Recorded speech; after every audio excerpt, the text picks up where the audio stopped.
بسم اللہ الرحمن الرحیم۔ عزیز طلبہ السلام علیکم، میں خرم رضا، آپ دیکھ رہے ہیں میرا YouTube channel Urdu class with Khurram. حاضر ہوں آج نئے عنوان کے ساتھ۔ آج کا ہمارا عنوان ہے 11ویں جماعت کی گلزار اردو سے مضمون قومی اتفاق، جس کے مصنف ہیں سر سید احمد خان۔ اس کی مکمل مشق آج ہم سیکھنے کی کوشش کریں گے۔ اس میں آج ہوگا مصنف کا تعارف، سوالات کے جوابات، سبق کا خلاصہ، الفاظ و تراکیب کے جملے، سبق کا مرکزی خیال اور MCQs۔ یہ سارے عنوانات انشاءاللہ العزیز آج ہم کور کرنے کی کوشش کریں گے۔ بڑھتے ہیں اپنی اگلی سلائیڈ کی طرف۔ آپ کی اسکرین پر موجود کتاب سے لیے گئے اسکرین شاٹ، یہ قومی اتفاق مضمون، اس کی مشق سوال نمبر 1 یہ مکمل ہوگا، سوال نمبر 2 سبق کا خلاصہ یہ بھی سیکھیں گے آج، سوال نمبر 3 MCQs، سوال نمبر 4 درج ذیل جملوں کی وضاحت کیجیے۔ اس پر ایک مکمل ویڈیو میں پہلے سے بنا کے اپلوڈ کر چکا ہوں، اس کا لنک آپ کو ڈسکرپشن میں دے دوں گا، آپ وہاں سے دیکھ سکتے ہیں۔ اور سوال نمبر 5 الفاظ و تراکیب کے جملے، یہ بھی سوال حل کرنے کی کوشش کریں گے۔ بڑھتے ہیں اپنی اگلی سلائیڈ کی طرف۔ سر سید احمد خان، تعارف۔ 17 اکتوبر 1817 عیسوی کو دہلی میں سید گھرانے میں پیدا ہوئے اور 27 مارچ 1898 عیسوی کو علی گڑھ میں وفات پائی۔ وہ اردو ادب کے پہلے مضمون نگار تھے۔ ان کے والد کا نام سید متقی محمد تھا، جو شہنشاہ اکبر ثانی کے مشیر تھے۔ 1841 عیسوی میں مین پوری میں جج مقرر ہوئے اور مختلف شہروں میں تعینات رہے اور 1876 عیسوی کو ملازمت سے سکبدوش ہوئے، مطلب کہ ریٹائرمنٹ لے لی یا ریٹائر ہوئے۔ انہیں انگریز حکومت کی طرف سے خان بہادر اور سر کے خطابات سے نوازا گیا۔ 1875 عیسوی میں جدید تعلیم کے لیے سر سید نے علی گڑھ میں مدرسۃ العلوم کا سنگ بنیاد رکھا، جو 1877 عیسوی میں محمدن اینگلو اورینٹل کالج علی گڑھ کے نام سے مشہور ہوا۔ تصانیف میں آثار الصنادید، یہ دہلی کی قدیم عمارتوں کے حوالے سے ہے۔ سفرنامہ مسافر ان لندن، یہ ان کا سفرنامہ ہے۔ تاریخ سرکشی بجنور، یہ بجنور کے حوالے سے جب بغاوت ہوئی تھی اس حوالے سے کتاب لکھی گئی ہے۔ اسباب بغاوت ہند، یہ ایک رسالہ ہے جس میں انہوں نے اسباب بیان کی ہیں بغاوت ہند کے، جو 1857 عیسوی میں جو ایک جنگ لڑی گئی تھی، جنگ آزادی۔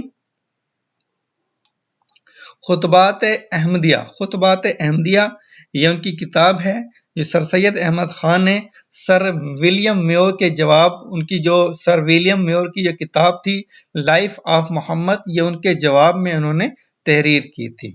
یہ تھا سر سید احمد خان کا تعارف۔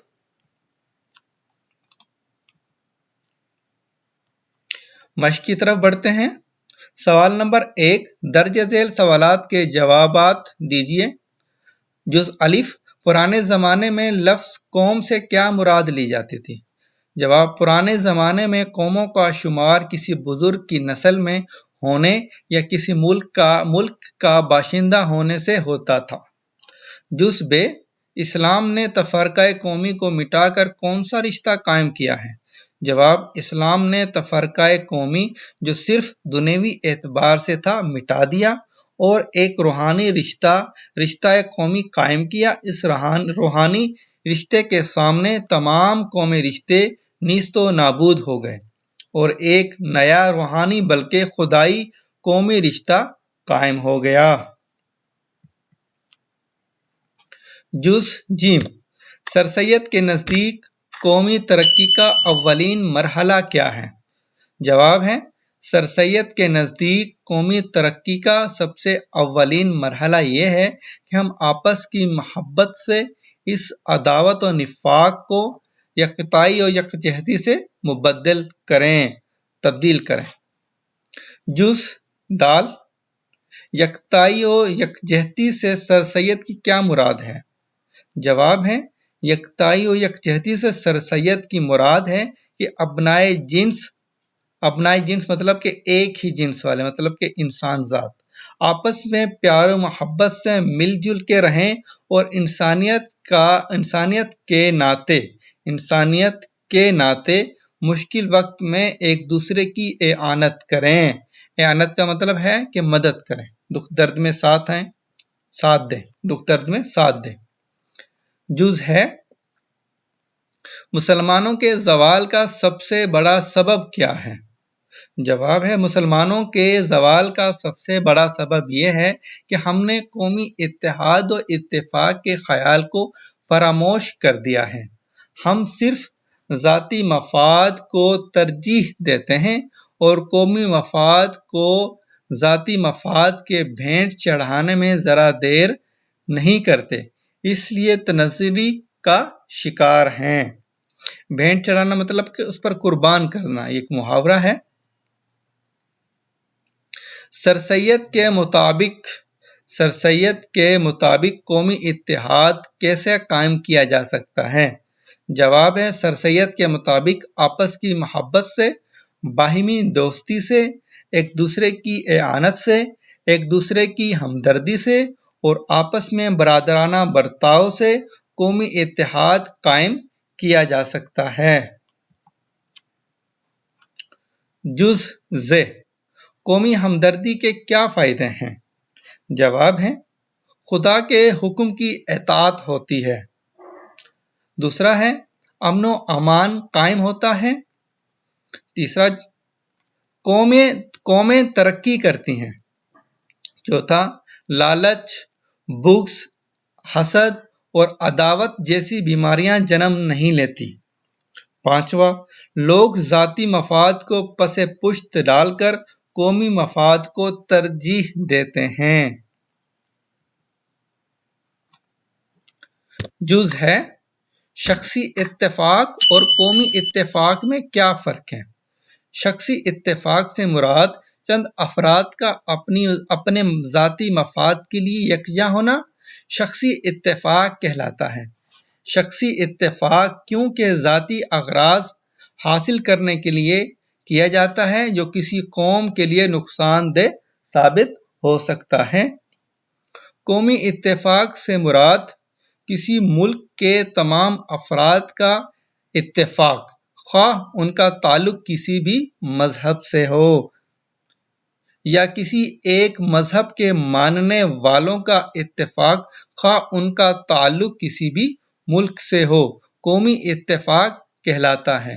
قومی اتفاق کسی بھی قوم کے لیے سود مند ثابت ہوتا ہے۔ جیسے پاکستانی قوم ہے تو اس میں بہت سارے مذاہب کے لوگ رہتے ہیں، جب وہ صرف اپنے ملک کے مفاد کے لیے یکجا ہو جائیں تو وہ بھی قومی اتفاق ہے۔ یا جو صرف مسلمان ہیں، مسلمان صرف پاکستان میں نہیں بستے بلکہ پوری دنیا میں بستے ہیں، اگر وہ اپنے مفاد کے لیے یا اپنے اسلام کی سربلندی کے لیے یکجا ہو جائیں تو وہ تمام مسلمان کا اتفاق اگر ہوگا تو وہ بھی قومی اتفاق کہلائے گا۔ ایک ملک کے حوالے سے ہے، ایک قوم کے حوالے بحیثیت مسلم۔ یہ تھے تمام سوالات کے جوابات۔ آپ کی تعلیمی سرگرمیوں میں آپ کی یہ مدد آپ کے لیے رہنمائی کریں گے اور مددگار ثابت ہوں گے۔ بڑھتے ہیں اپنی اگلی سلائیڈ کی طرف۔ قومی اتفاق کا خلاصہ ہے، قوم کا لفظ ایک ایسا لفظ ہے زمانے دراز سے جس کی ابتدا تاریخی زمانے سے بھی بالا تر ہے۔ قوموں کا شمار کسی بزرگ کی نسل میں ہونے یا کسی ملک کا باشندہ ہونے سے ہوتا تھا۔ حضرت محمد رسول اللہ خاتم النبیین صلی اللہ علیہ وآلہ وسلم نے اسلام کی روشنی سے تمام تفرقہ قومی کو مٹا دیا جو صرف دنیوی اعتبار سے تھا، اور ایک خدائی قومی رشتہ قائم کیا۔ اس روحانی رشتے کے سامنے تمام رشتے نیست و نابود ہو گئے اور تمام امتیازات کو مٹا کر سب کو ایک ہی صف میں لا کھڑا کیا، چاہے وہ کسی بھی قوم سے ہو، چاہے کسی بھی ملک سے۔ جس کسی نے العروۃ الوثقی کو مستحکم کیا، گویا وہ ایک قوم بن گیا۔ مسلمان آپس میں بھائی بھائی ہیں۔ مجھے اس بات کے دیکھنے سے نہایت افسوس ہے کہ ہم آپس میں بھائی تو ہیں، مگر مثل برادران یوسف کے بھائیوں کی طرح آپس میں محبت اور یکجہتی ناپید ہو چکی ہے۔ حسد، بغض اور عداوت کا اثر ہر جگہ پایا جاتا ہے، جس کا نتیجہ آپس کی نا اتفاقی ہے۔ یوں شیطان اپنے مقصد میں کامیاب ہو جاتا ہے جو اس نے لوگوں کو بہکانے کا وعدہ کر رکھا ہے۔ نا اتفاقیوں نے ہماری قوم کو نہایت ضعیف اور کمزور کر دیا ہے، اور جمعیت کی برکت ہماری قوم سے جاتی رہی۔ پس ہماری قومی ترقی کا سب سے اول مرحلہ یہ ہے کہ ہم آپس کی محبت سے اس عداوت و نفاق کو یکتائی و یکجہتی سے مبدل کریں۔ ابھی جاری ہے اگلی سلائیڈ پر۔ اتفاق کے قائم رکھنے کی جس کی ہم کو ضرورت ہے، ایک عقلی اور نقلی راہ ہے جس کی پیروی اتحاد کا ذریعہ بن سکتی ہے۔ جب انسان اپنی ہستی پر نظر ڈالے گا تو اپنے میں دو حصے پائے گا، ایک خدا کا اور دوسرا اپنے ابنائے جنس کا۔ خدا کا حصہ اس کی ذات تک محدود ہے، خدا کے لیے چھوڑ دو، کیونکہ اس کا اور اس خدا کا واسطہ ہے، تو آپ لوگوں کو کوئی ضرر ہے ہی نہیں، تو اس کے لیے خدا کے لیے اس کو چھوڑ دو، خدا پر چھوڑ دو۔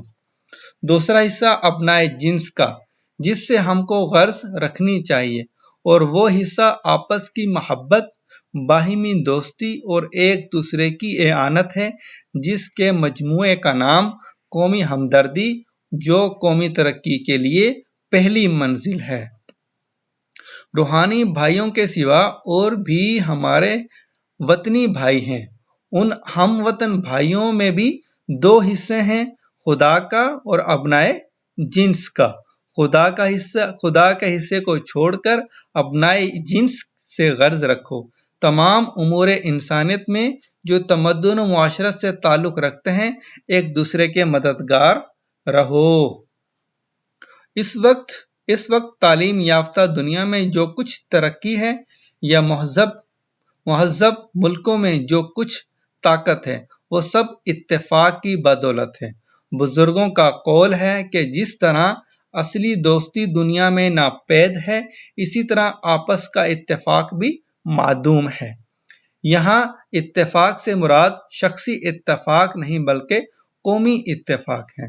جب سے ہم نے ذاتی مفاد کو قومی مفاد پر ترجیح دینا شروع کی ہے، تب سے قومی اتفاق کا خیال بھی ناپید ہو چکا ہے۔ یہی وجہ ہے کہ ہمارے کاموں میں برکت نہیں رہی اور ہماری قوم تنزلی کا شکار ہوتی چلی گئی۔ یہ تھا سبق کا خلاصہ۔ بڑھتے ہیں اپنی اگلی سلائیڈ کی طرف۔ سوال نمبر 5 ہے، ذیل کے الفاظ و تراکیب کو اپنے جملوں میں استعمال کیجیے۔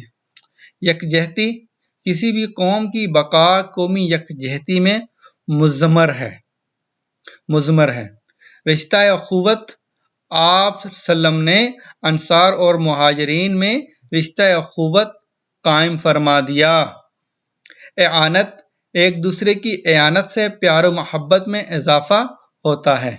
منفعت، ہمیں ذاتی منفعت کی بجائے قومی منفعت کو ترجیح دینی چاہیے۔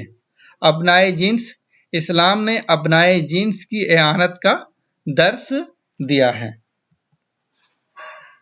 سبق کا مرکزی خیال، اسلام دنیا کا واحد مذہب ہے جس نے ایک قوم کا تصور پیش کر کے ایک خدائی قومی رشتہ قائم کیا جس نے تمام امتیازات کو مٹا دیا اور اگر فوقیت رکھی ہے تو صرف تقوی پر، پرہیزگاری پر۔ اسلام نے قوم کی ترقی کو قومی اتحاد و اتفاق سے مشروط کیا ہے۔ جو قوم آپس کی محبت، باہمی دوستی، ایک دوسرے کی اعانت اور ایک دوسرے کی ہمدردی کو اپنا شعار بنا لیتی ہے، ترقی ان کا مقدر بن جاتی ہے اور دنیا میں اپنا اثر و رسوخ قائم کر لیتی ہے۔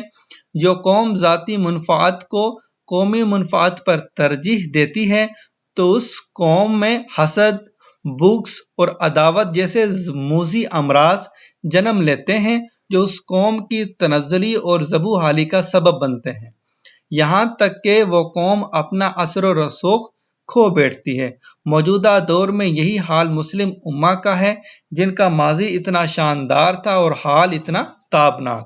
ہمیں چاہیے کہ ذاتی منفعت کو پس پشت ڈال کر قومی منفعت کا خیال رکھیں اور آپس میں برادرانہ برتاؤ، سچی محبت، قومی اتحاد اور اتفاق قائم کریں تاکہ اپنا کھویا ہوا مقام پھر سے حاصل کر سکیں۔ یہ تھا سبق کا مرکزی خیال۔ بڑھتے ہیں سوال نمبر 3 کی طرف۔ درست جواب پر ٹک کا نشان لگائیے۔ حب المتین سے مراد درست جواب ہے مذہب۔ ہمسائے کا ادب، ہمسائے کا ادب ہمارے مذہب کا درست جواب ہے جز۔ قومی ترقی کا بنیادی سبب ہوتا ہے، درست جواب ہے اتفاق۔ سر سید کی نظر میں ہماری قوم کو ٹکڑے ٹکڑے کر دیا ہے، درست جواب ہے نا اتفاقی نے۔ العروۃ الوثقی سے مراد ہے، درست جواب ہے توحید۔ تو عزیز طلبہ، یہاں تک آج کا ہمارا لیکچر مکمل ہوا۔ امید ہے کہ آپ کو یہ ہماری ویڈیو پسند آئے گی۔ اگر آپ کو یہ ہماری ویڈیو پسند آئے، لائک کیجئے، کمنٹ کیجئے اور شیئر کیجئے۔